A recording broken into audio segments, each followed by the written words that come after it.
السلام عليكم ورحمة الله. بونسوار كومونتا ليفو حبايبنا طلاب وأوائل مس محمد الجوهري، طلاب أشطر في مصر كلها، ورجعنا لكم تاني للمسابقة بتاعتنا والشهر التاني على التوالي سحب الأوائل مع مس محمد الجوهري. تعالوا نشوف مع بعض مين هيكسب النهارده ال 500 جنيه. أفكركم بنظام المسابقة إن إحنا بنشارك أسبوعيا على السؤال اللي موجود على الباج على صفحة طلاب مس محمد الجوهري، وفي نهاية كل أسبوع بتكسب الأكواد الخاصة بينا. في نهاية كل شهر بنجمع كل الناس اللي شاركت على مدار الشهر ده وبنختار منهم واحد بس يكسب معانا ال 500 جنيه ان شاء الله. كلكم من الفايزين. تعالوا نشوف مع بعض كده مين هيكسب النهارده. نقول بسم الله الرحمن الرحيم. زي ما انتم شايفين كده يا جماعه بنسحب عشوائي اي اسم. الفائز المره دي عبد الله رأفت.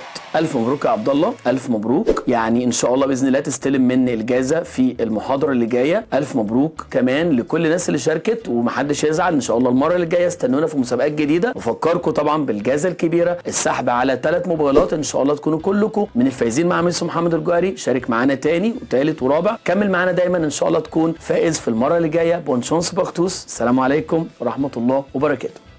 اشطر اب، تعليمك بقى اشطر.